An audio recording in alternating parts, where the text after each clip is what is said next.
Peut-être avant d'intervenir sur le compte administratif, quelques points sur la méthode.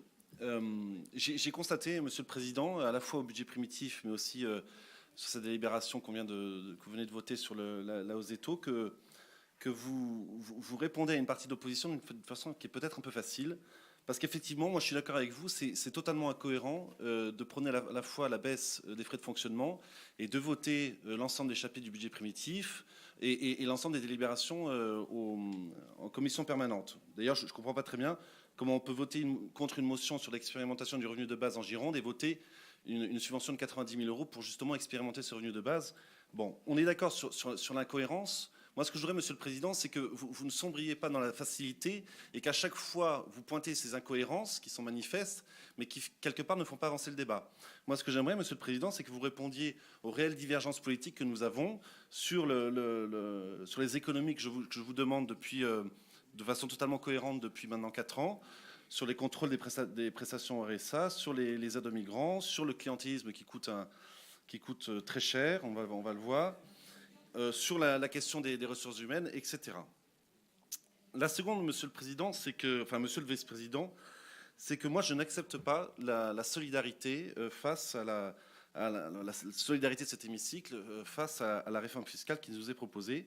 Parce que moi, Monsieur le Vice-président, je me suis opposé jusqu'au bout à ce que ce gouvernement arrive au pouvoir et qu'il nous impose cette politique d'austérité. Et j'ai soutenu une autre candidate qui, elle, a un discours tout à fait différent sur l'austérité qui nous est imposée par l'Union européenne, Monsieur le Président, ne vous en déplaise, ou en tout cas, n'en déplaise à le discours que vous avez tenu au début de cette séance. Donc je ne suis pas solidaire avec vous, Monsieur le Vice-président, et je vous laisse, à droite, à gauche, assumer les choix que vous avez faits au second tour de l'élection présidentielle. Ensuite, une réponse, Monsieur le Vice-président, sur le fait que les impôts viennent au service des Girondins. C'est vrai pour une partie, ce qui m'a conduit d'ailleurs à voter un certain nombre de chapitres du budget primitif. Mais moi, je vous prends un exemple très simple sur la politique des associations, sur lequel je me suis abstenu, parce que je considère à la fois qu'il y a des subventions qui sont légitimes pour des associations, mais qu'il y en a d'autres qui sont illégitimes. Moi, l'association à la LICRA, par exemple, qui vient dans les collèges dire qu'il ne faut pas voter pour le Rassemblement national, je la trouve illégitime parce qu'elle sert des intérêts particuliers, ceux de vos amis, mais elle ne sert pas les intérêts des Girondins. Ceci étant dit, sur ce compte administratif, je voudrais d'abord parler parce que vous avez, Monsieur le Vice-président, affirmé qu'il y avait des faits objectifs dans ce compte administratif, mais vous n'avez pas parlé de tous les faits objectifs. Je voudrais en rappeler quelques-uns. Le premier, c'est que les droits de mutation, les DMTO, même si c'est vrai qu'ils se stabilisent et puisque vous nous l'annoncez, commencent à décroître, ont quand même considérablement augmenté depuis le début de ce mandat, puisqu'ils sont arrivés à plus de 170 000 euros par rapport à ce que le département percevait au début de ce mandat, c'est-à-dire quasiment le montant d'investissement que vous consacrez par an. Cet investissement, Monsieur le Président, et là je rappelle un autre fait objectif sur lequel j'aimerais bien d'ailleurs que vous me répondiez, parce que ça il faut en répondre devant les Girondins, un investissement qui a considérablement baissé, puisque sur les 6 années qui ont précédé le début de votre mandat à la tête de ce département, il y a eu un investissement total de 1,4 milliard et que nous arriverons à, grosso modo, si nous continuons dans la même dynamique, à 1,1 milliard d'investissement, ce qui correspond à une baisse considérable de l'investissement et ce qui impacte l'économie girondine. Parce que, monsieur le Vice-président, je vous ai entendu dire, oui, l'investissement que nous donnons aux communes, il y a des effets derrière, des effets de levier, mais quand vous baissez l'investissement de notre collectivité, c'est forcément de l'activité économique en moins, c'est forcément du chômage en plus, et c'est au passage des recettes sociales supplémentaires pour notre département. Alors un sujet qui va encore faire réagir, enfin c'est mon rôle de le dénoncer, sur l'accueil, sur toutes les aides à l'immigration dans ce compte administratif, d'une façon assez symbolique, Monsieur le Président, je voudrais parler de cette subvention de 5 000 euros que vous avez versée à l'association Welcome Réfugiés pour éditer, alors je l'ai oublié, c'est dommage, je me suis procuré, pour éditer un guide des aides sociales pour les réfugiés. Voilà, un guide de 150 pages, très détaillé d'ailleurs. On a l'impression que tout est simple quand on est réfugié, mais dans la réalité, moi je vois aussi que les handicapés ou les retraités, c'est quand même moins simple.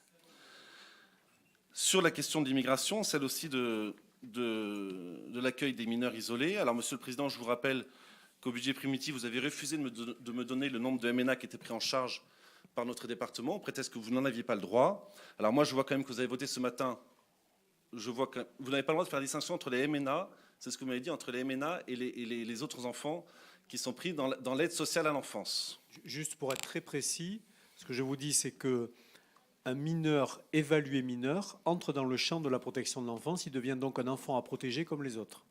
Très bien, mais enfin, c'est pas pour autant que vous n'avez pas l'impossibilité de me donner le nombre de MNA qui sont pris en charge dans l'aide sociale à l'enfance. C'est bien ce que je vous demandais. Et c'est d'ailleurs le chiffre que vous avez donné ce matin dans une délibération en commission permanente où vous affirmez qu'ils sont plus d'un millier. Alors, puisque on est d'accord maintenant sur le fait que vous avez non seulement le droit de nous donner ces chiffres, mais en plus le devoir, je vais donc vous envoyer un courrier et je n'hésiterai pas à saisir la CADAS, enfin, pour vous demander ce chiffre, mais aussi beaucoup d'autres renseignements, ce chiffre exact.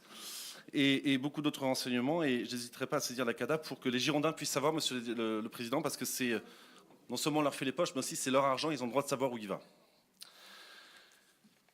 Il se trouve aussi au passage que je suis allé lire la Convention des droits de l'enfant, comme me l'avait proposé Emmanuel Ajon, et que j'y ai lu dans le préambule, je cite, « Reconnaissant que l'enfant, pour l'épanouissement harmonieux de sa personnalité, doit grandir dans le milieu familial ». C'est donc bien ce que je proposais, que ces enfants puissent revenir auprès de leurs parents. Ce que vous contestez, mais je crois que sur le fond, Monsieur le Président, de cette question sur les MNA, je comprends bien l'obligation qui est faite par la loi, mais la grande différence qu'il y a entre vous et moi, c'est que vous approuvez l'arrivée de mineurs isolés sur le sol français. Moi, je le contexte et je crois que si j'étais à votre place à la tête de ce département, ça ferait bien longtemps que l'État serait au courant de cette position et que j'aurais mis face à ses responsabilités. Alors, Monsieur le Président, non seulement vous le contestez, mais en plus, cet accueil des MNA, j'en terminerai par là, vous l'inscrivez dans la durée. Vous avez acté le fait que l'accueil des MNA il se fera durablement en Gironde, puisque maintenant nous ne sommes plus sur du logement temporaire ou provisoire, mais sur l'achat de maisons, même d'un hôtel sur le bassin d'Arcachon, des achats relativement importants, puisqu'ils étaient de quasiment 2 millions d'euros en 2018, 6 millions en février à la dernière CP, et 2,6 millions ce matin en commission permanente. Alors, Monsieur le Président, pour terminer cette intervention sur le clientélisme, parce que là, je crois que c'est aussi assez révélateur d'en parler. Je vous ai parlé de la LICRA, dont l'action financée par les Girondins est totalement scandaleuse. Il y a aussi les 5 500 € pour l'association communautariste SOS Racisme, qui est là aussi une association qui est quelque part un de vos petits soldats. C'est-à-dire que c'est autant d'associations subventionnées qui, après, au moment des élections, vont aller faire la campagne pour vous. 107 000 € pour Monsieur Pascal Lafargue, votre ami, dont l'action avec cet argent, le moins qu'on puisse dire quand même, c'est que ça a été contesté. Mais ça aussi, vous avez une responsabilité vis-à-vis de ça. Sur le domaine culturel, 85 000 € pour le Reggaeton Ska, parce qu'ils ont eu une prime cette année de 30 000 €. C'était 55 000 € habituellement, puis cette année, voilà, vous déménagez, vous avez une prime de 30 000 €, allons-y. On ne regarde plus la dépense. 12 500 € pour la semaine de l'art. Et puis alors 90 000 €, alors ça c'était vrai, c'était pas en 2018, mais en 2017, pour le projet RACAM, qui n'a absolument rien donné, ce projet RACAM, mais bon, 90 000 €, allons-y. Et dans le même temps, quand on voit toutes ces largesses avec vos amis, parce que c'est réellement, pour le coup, vos amis, c'est-à-dire que c'est des gens qui font la culture et qui assument totalement le fait, qu'ils l'ont même assumé devant moi, de faire de la culture pour faire baisser l'obscurantisme. Alors, comme je sais traduire, l'obscurantisme, c'est moi. Voilà. Donc, enfin, dans votre esprit, voilà. Donc, vous assumez, vous applaudissez le fait, finalement, que pour vous, la culture est une arme politique. Moi, ce que je vois, Monsieur le Président, et je pense que ça peut paraître dans tout le reste du département, c'est qu'il y a aussi une culture qui n'est pas politique, qui est faite par des bénévoles et qui ont sincèrement envie de faire avancer les choses sans faire de politique et qui doivent se battre pour avoir souvent pas grand-chose, même rien. J'ai un exemple. Et quand ils ont quelque chose, c'est quelques centaines d'euros. C'est-à-dire rien à voir avec tout ce que vous pouvez donner à vos amis. Sur un autre sujet, la CEPANZO. Alors, la CEPANZO qui est cette magique association qui bloque la déviation du Taillan pour le plus grand bonheur des Taillanais, mais surtout des Médocains, qui se voyait annuellement attribuer une subvention de 120 000 à 130 000 €. Ben, cette année, on arrive à 175 000 €. Je pense que c'est pour tout le mérite qu'ils ont eu pour l'intérêt général des Girondins, je l'imagine. La LPO qui, elle aussi, nous bloque sur ce projet de déviation du Taillan. Qui, elle, reçoit 98 000 € en baisse. Ça, je l'avoue, ça a un petit peu baissé.